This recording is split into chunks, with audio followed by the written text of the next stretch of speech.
오늘 말씀은 사도행전 7장 1절로 16절까지 말씀을 통해서 영광의 하나님이 보여라는 제목으로 은혜를 나누고자 합니다.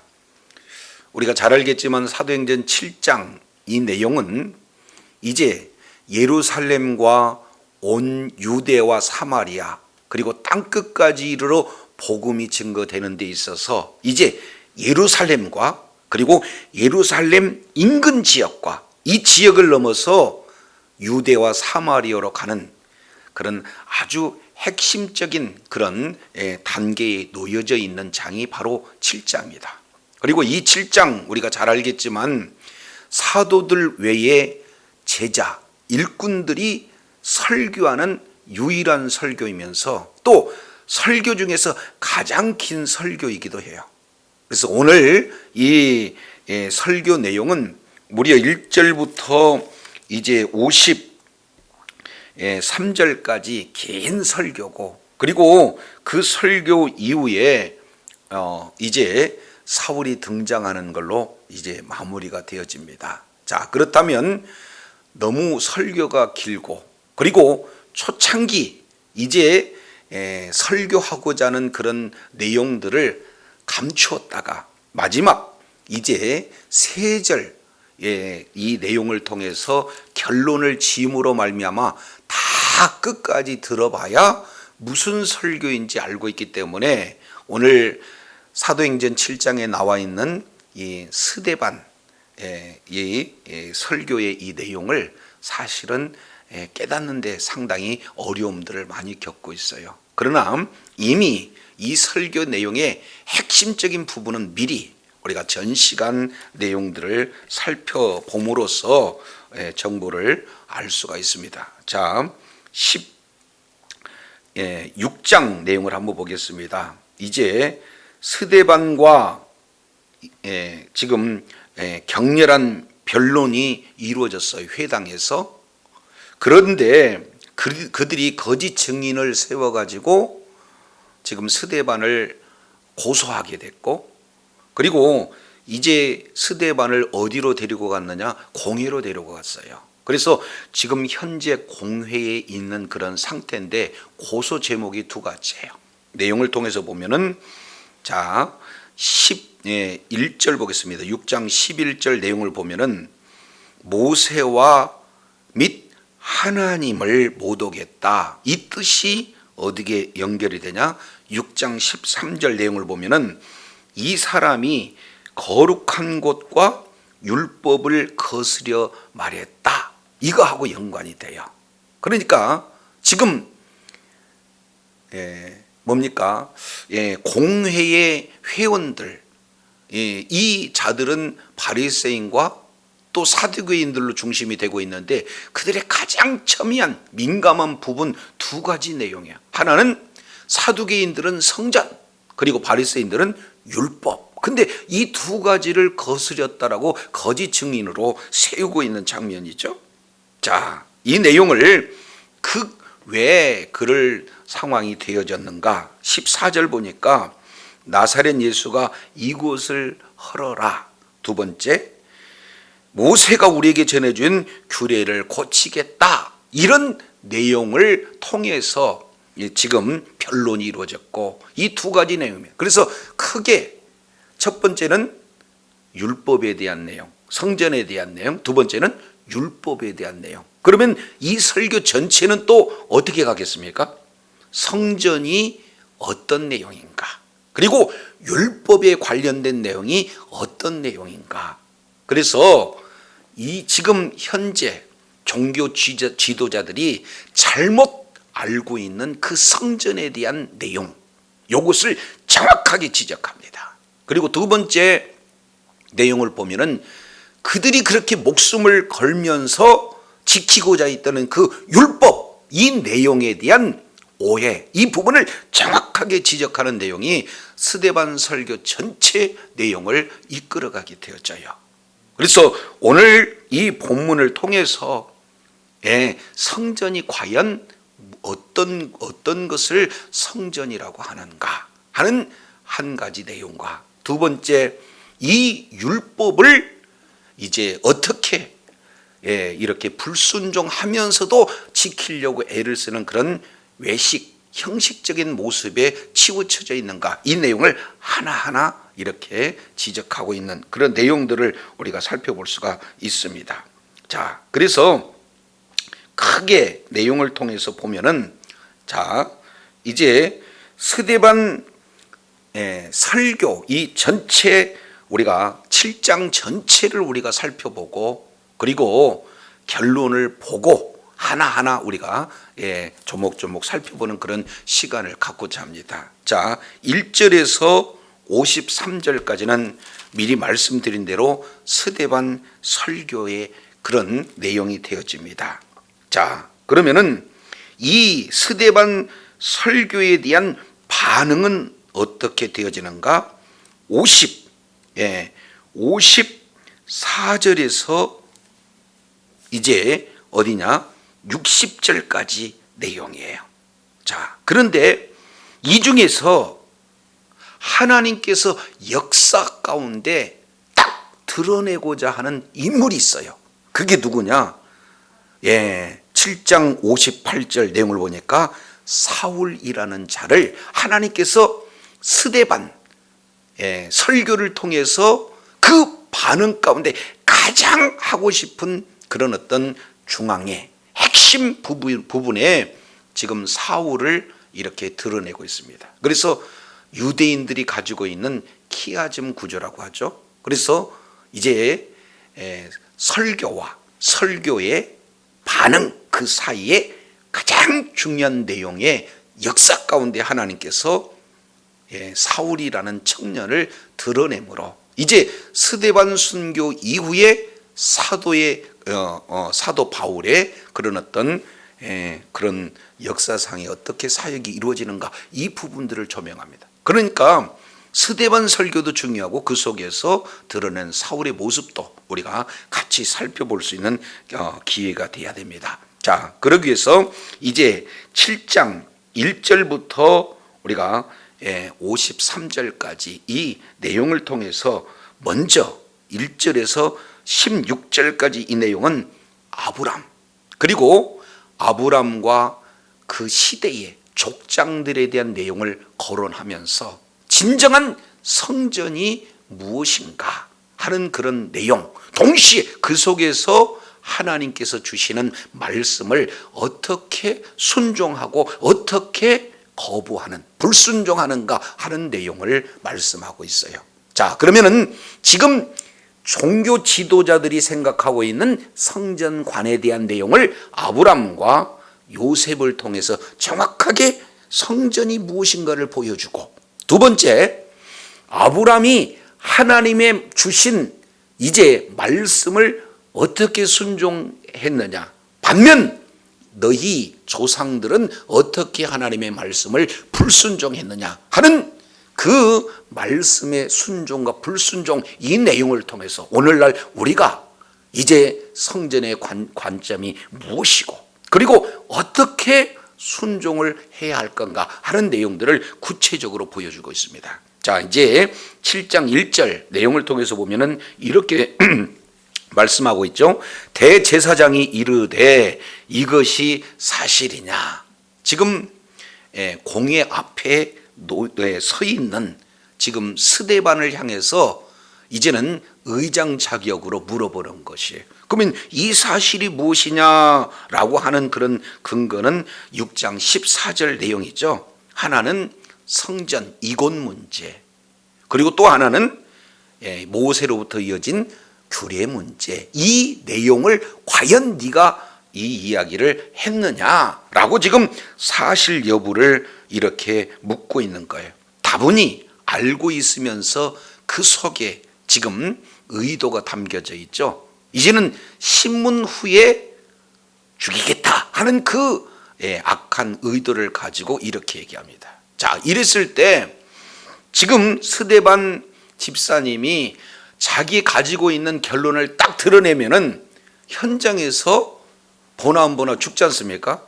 그런데 이 7장 2절부터 53절까지 전체적인 내용으로 그들은 다 다 듣는 그런 설교를 진행하는 아주 지혜로운 방법을 이렇게 하고 있습니다. 그 내용 중에 하나가 7장 2절 내용을 보면은 스데반이 자기 자신에 대해서 지금 변론하고 있는 것이 아니고 지금 굉장히 얼마나 마음이 당황스럽겠어요. 자기가 하지도 않은 그 내용을 거짓 증인을 세워가지고 지금 굉장히 위협적으로 나타나고 거짓을 얘기하고 니까 얼마나 황당한 상황이겠습니까? 그런데다가 완전히 죄인으로 몰고 이 판결 후에 죽이려고 하는 그 의도가 다분히 드러나는 그런 상태에서 이 스데반의 그 집사의 심정은 어떻겠습니까? 자, 그런데도 불구하고 7장 2절 보니까 스데반이 이르되 하면서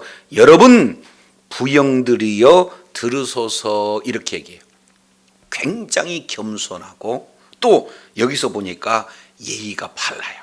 그래서 부형이라고 하는 내용을 좀 더 푼다면은 여러 형제님들 그리고 아버님들 여기 계신데 잘 좀 들어봐 주세요 라고 아주 상대방들은 지금 굉장히 험난한 험악한 그런 내용으로 표현하고 있는데 부드럽게 겸손하게 예의를 갖춰서 이렇게 이야기를 하고 있는 거예요. 그런데 첫 대화가 내용이 뭐냐?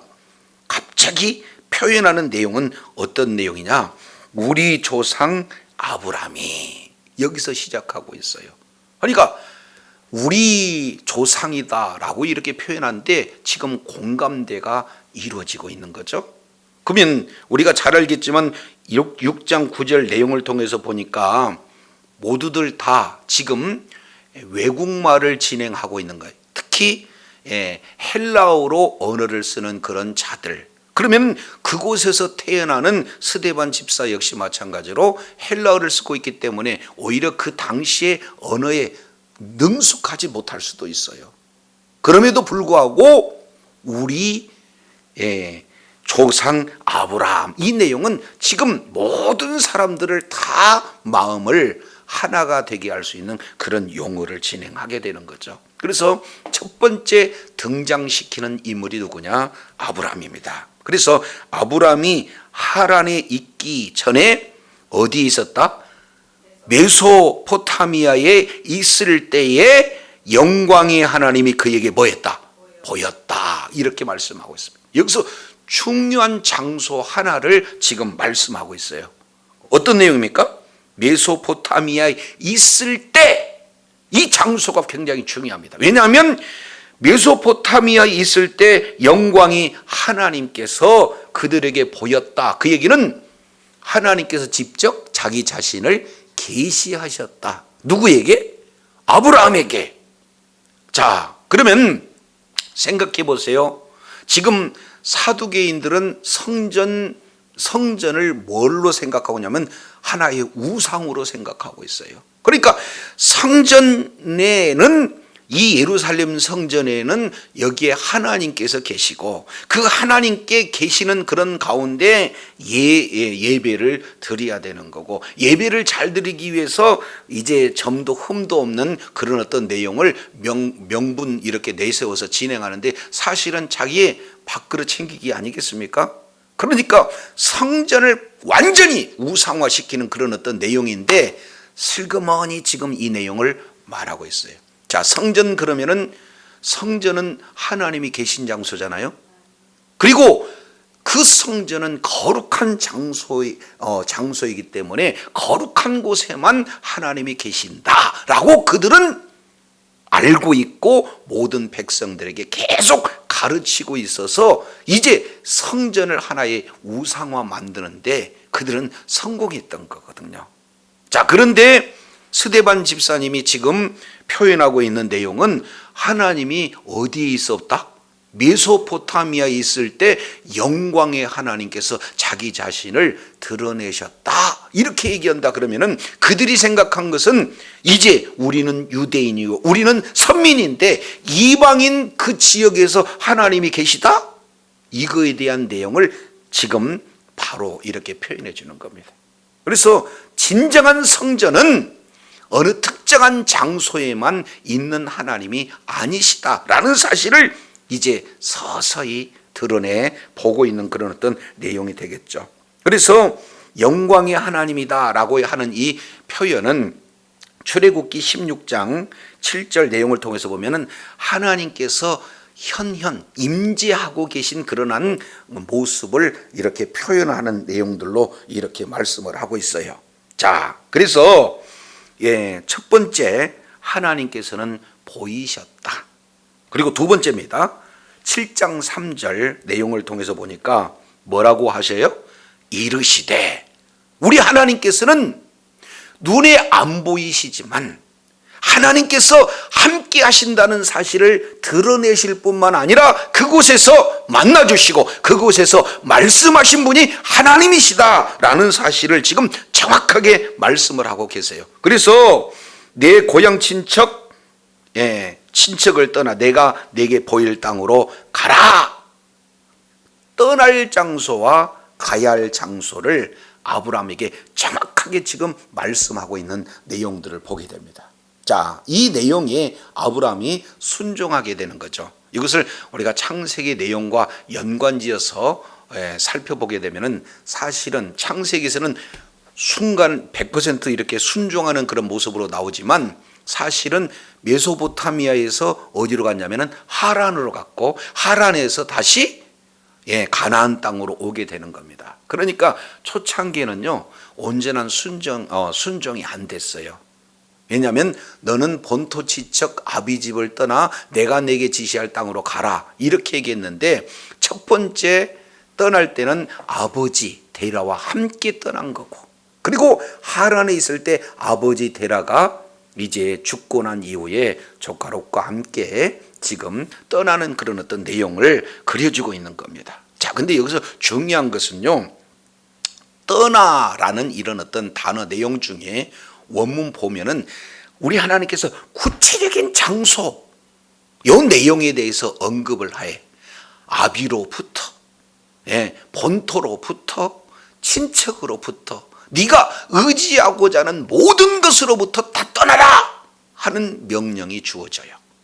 두 번째 내용은 가라 하는 목적지를 말씀하고 있는데, 이 목적지에 대해서 내용은 내가 내게 보일 그랬으니까 목적지가 선명합니까? 선명하지 않습니까? 선명하지 않아요.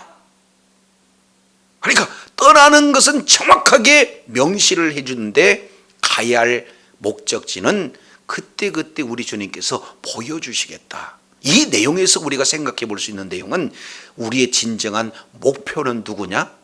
바로 하나님이시다. 그래서 늘 하나님과 가까이 하고 하나님을 만나고 하나님 말씀을 들어서 하나님의 지시를 받는 삶, 이 내용을 우리 주님께서 말씀을 하고 있는 거거든요.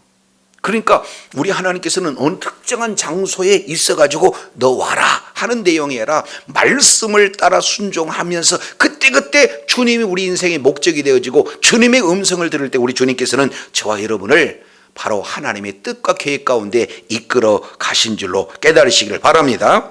자, 7장 4절 보세요. 아브라함이 갈대아 사람의 땅을 이제 떠났습니다. 말씀에 즉각적인 순종을 하게 되는 거죠. 그리고 하란에 거하다가 그의 아버지가 죽음에 하나님이 그를 거기서 너 지금 사는 이 땅으로 뭐 했다? 옮기셨느니라 이렇게 얘기해요. 그러면 주어가 누굽니까? 하나님께서 뭐 했다? 옮기셨다. 누구를? 아브라함을.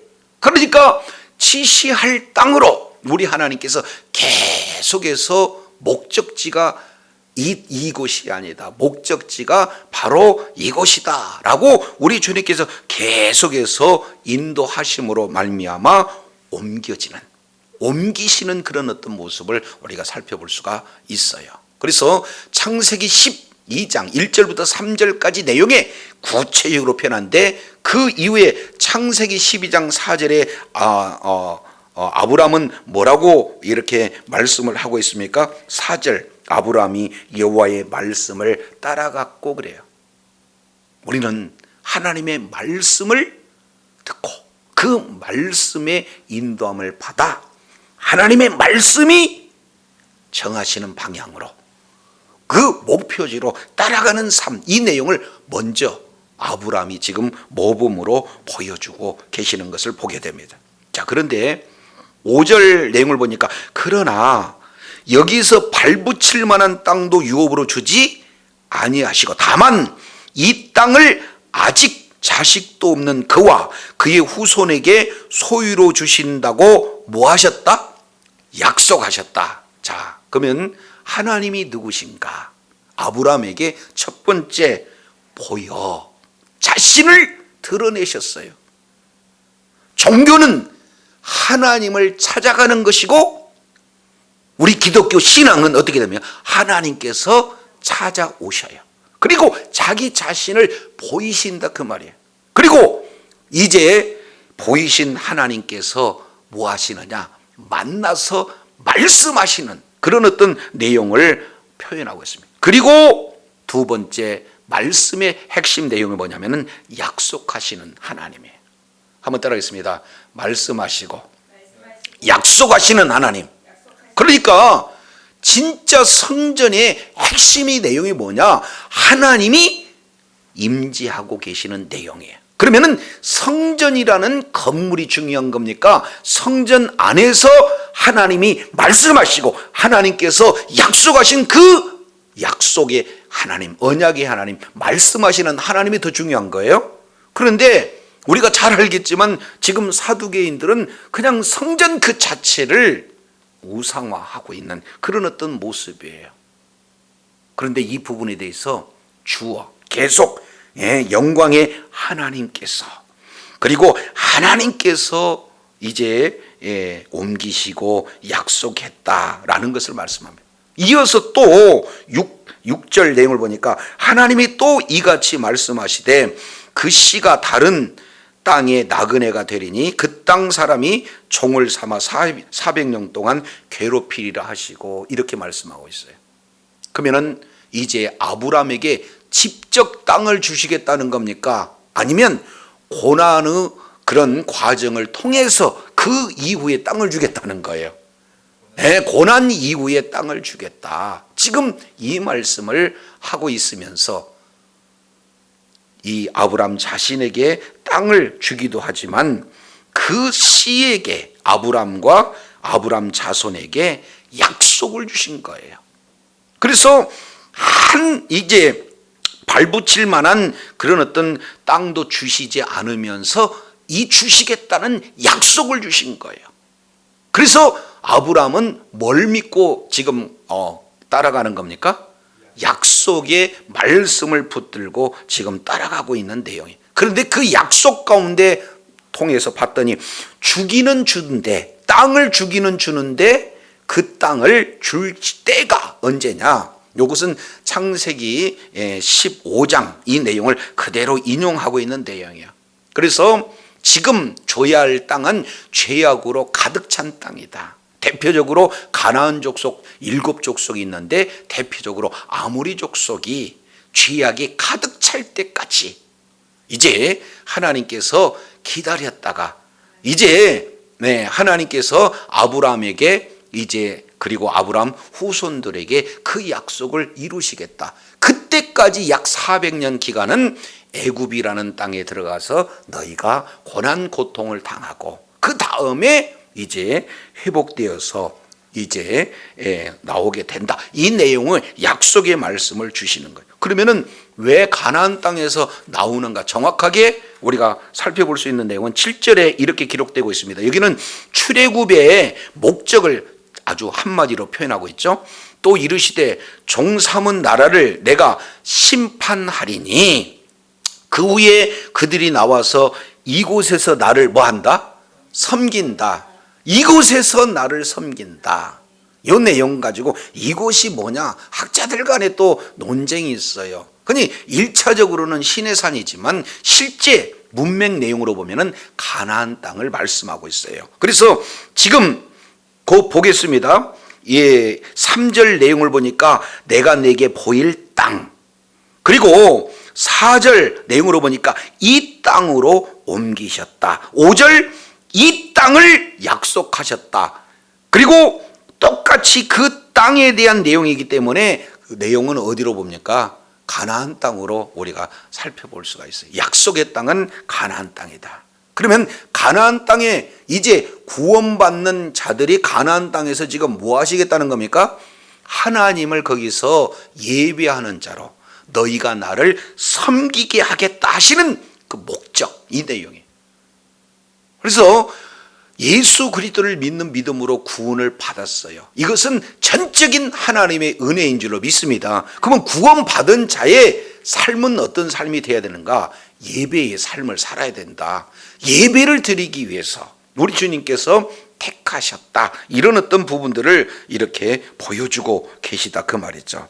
자, 그러면 뒤에 이제는 첫 번째 내용은 땅의 언약, 이 부분들을 말씀을 하시고 땅을 약속하시고 그 땅이 언제 성취되어진가 하는 그런 내용들을 말씀하셨다면 7장 8절 내용을 통해서 보니까 두 번째 언약, 약속하신 내용은 어떤 부분이니까? 8절 할례 언약을 아브라함에게 뭐 했다? 주셨다. 이렇게 말씀하고 있어요. 두 번째 내용은 할례 언약 이렇게 표현해요. 아브라함에게 이제 주신 그 약속, 하나님의 약속의 말씀이 그대로 땅 주겠다는 거고 그 땅에서 살 수 있는 자손을 주겠다고 하는 거고 그 자손 후손을 통해서 대대로 모든 이방 나라가 다 복을 받는 복의 통로로 우리 주님께서 약속을 해주셨는데 근데 그 약속을 진짜 이루시기 위해서는 어떻게 해야 되는가 봤더니 어떤 내용입니까? 할례를 행해야 된다. 이 부분들을 정확하게 말씀하고 있어요. 그래서 창세기 15장 내용을 보면은 그 유명한 횃불 언약이 치러집니다. 하나님께서 이제 약속을 하시는데 아브라함이 물어요. 하나님, 이 약속이 어떻게 이루어 주실 것을 제가 어떻게 압니까? 라고 하나님 앞에 이제 질문을 했을 때 하나님께서 이제 재물을 가져오되 반절로 쪼개라. 이렇게 진행을 이렇게 말씀하시잖아요. 그러니까 그때 당시 언약은 쪼갠 고기 사이에 같이 통과하는 그런 어떤 문화가 있죠. 이 내용을 우리 하나님께서 쓰시는 겁니다. 근데 정작 쪼갠 고기 사이로 통과한 분은 아브라함과 하나님과 함께 가야 되는데 누구만 가셨습니까?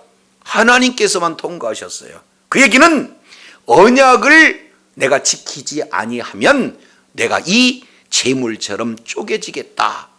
그 얘기는 반드시 우리 하나님께서 아브라함에게 하신 약속을 지키시겠다는 거예요. 그러면 아브라함 입장에서 봤을 때는 그 약속이 지키시고자 하는 그 약속을 내 언약으로 하기 위해서 조건은 뭡니까? 할례를 받아라 하는 그런 내용이 되어지는 거예요. 그래서 할례가 이제 받게 되어지면은 그 언약 가운데 있지만 할례를 받지 않으면은 백성에서 이제 끊어지겠다는 것이 창세기 17장에 나와 있는 메시지잖아요. 그러니 첫 번째 약속, 땅에 대한 약속을 주고 두 번째 할례에 대한 그 약속을 하나님께서 아브라함에게 주시는 것을 봅니다. 자, 그랬더니 그가 이삭을 낳고 8해 만에 뭐 합니까? 할례를 행했다 이렇게 말씀하고 있어요. 그러니까 지금 아브라함은 계속해서 하나님을 만나고 그리고 하나님의 명령을 듣고 그리고 그 명령에 대해서 순종하고 또 뭐합니까? 순종하는 그런 내용들을 그대로 지금 보여주고 있는 모습을 1절에서 8절까지 말씀하고 있어요. 이것은 스데반뿐만 아니라 종교 지도자들 다 아는 내용을 가지고 지금 성전과 율법에 대한 내용들을 말씀하고 있습니다.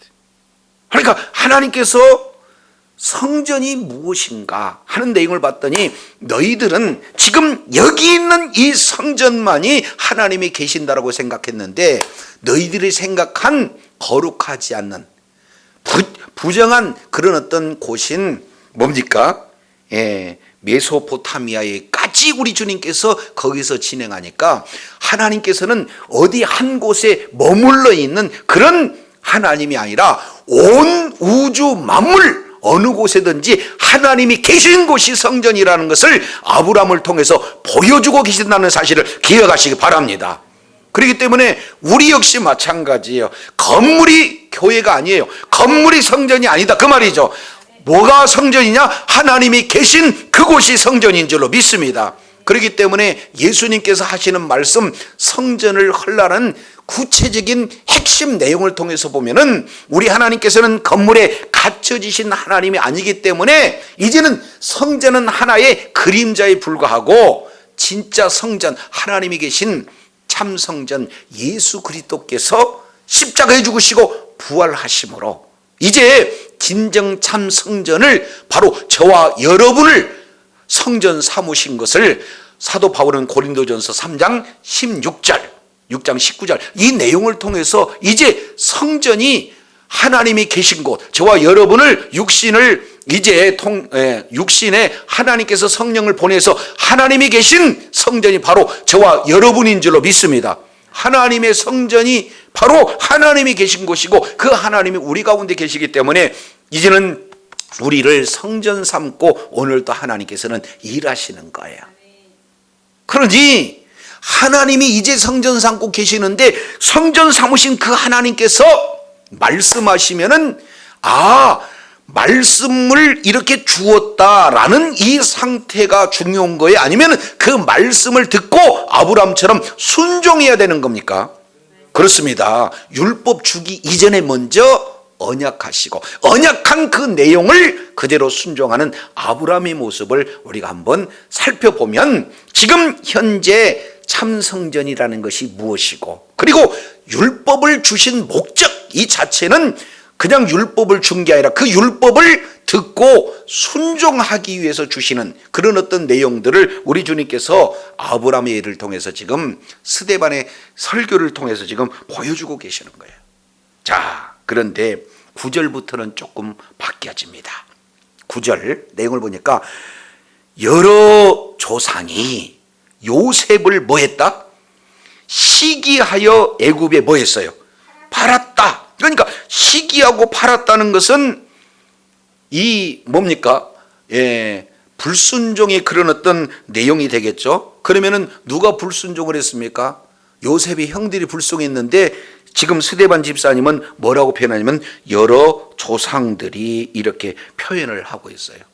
그러면 요셉을 우리가 살펴보게 되어지면은 요셉은요 형들이 아버지가 요셉만 사랑한다고 해가지고 엄청난 시기 질투를 누구에게 통했냐면 요셉 때문에 이렇게 진행한 거 아니겠습니까? 그래서 결국에 요셉을 이렇게 죽였어요 사실은.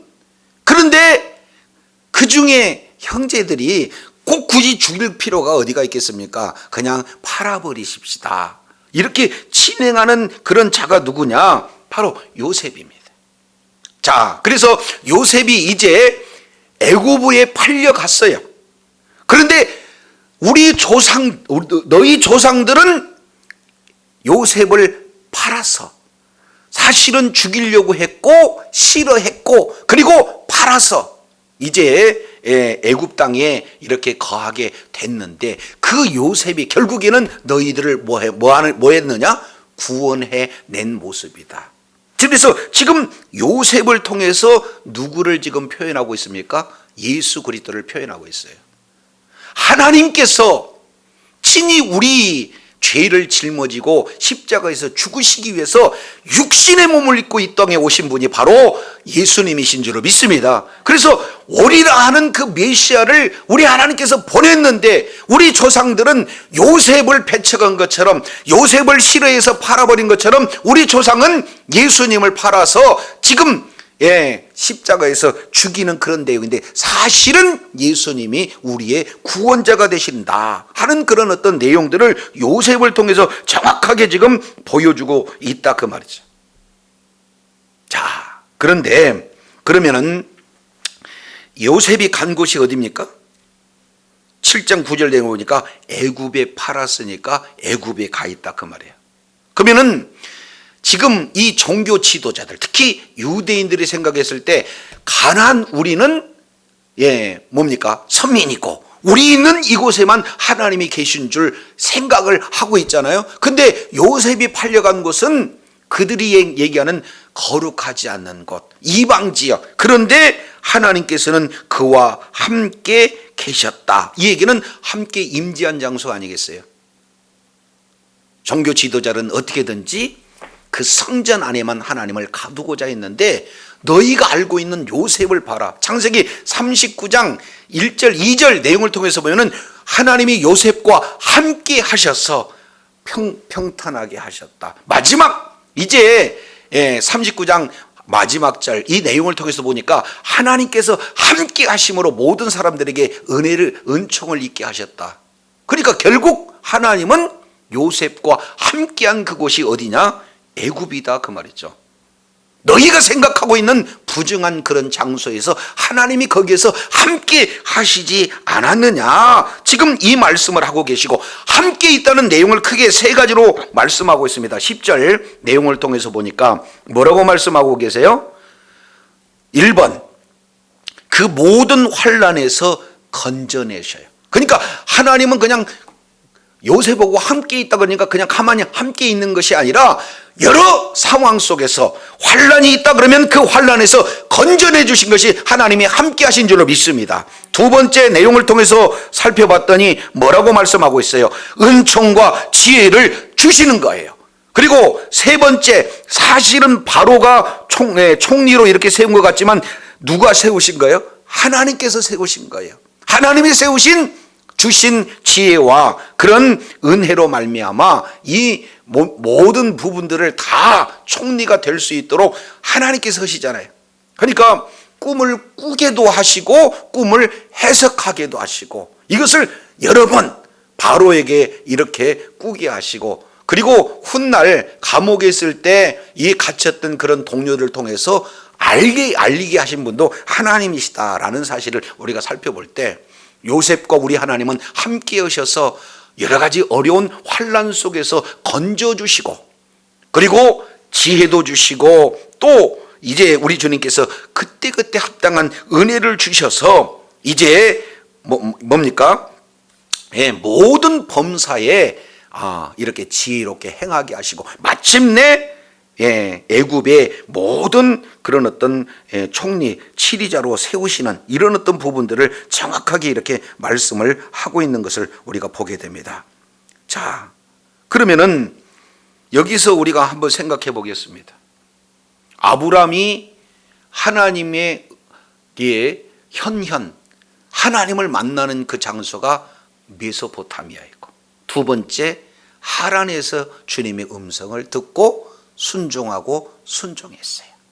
그리고 이어서 이제 요셉이라는 자가 애굽이라는 그 지역에서 하나님과 함께 동행하는 삶을 이렇게 살았고, 하나님이 함께 하심으로 말미암아 하나님께서 요셉을 통해서 많은 그런 어떤 일들을 진행하는 그런 내용들을 우리가 살펴보게 됩니다. 그러면 어떻게 이들을 구원을 해줬는가 하는 내용이 7장 11절 이하 내용을 통해서 보니까 이렇게 표현해. 그때 애굽과 가나안 온 땅에 흉년이 들어 큰 환란이 있었다.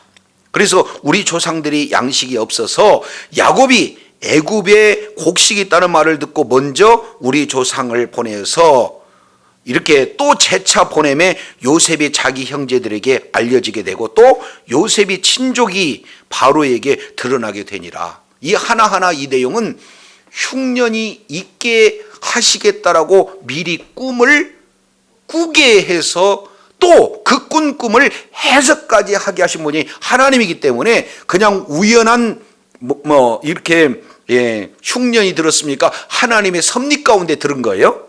그러니까 이 일로 당연히 지금 형제들을 구원하시기 위해서 먼저 애굽으로 하나님께서 이 요셉을 보내셨고, 그리고 그 보내신 그곳에 이제 요셉과 우리 주님께서 함께 해주셨어요.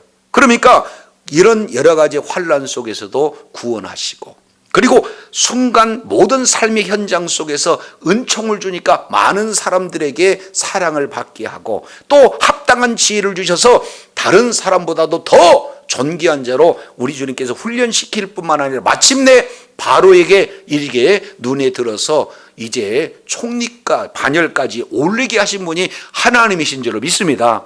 그래서 이 부분들은 하나님께서 어느 특정한 장소에서 이렇게 갇혀져 있는 분이 아니라 온 우주 만물을 창조하시고 또 통치하시는 분이기 때문에 조금 신학적인 표현으로 무소부지하신 분, 이분이 바로 누구셔요?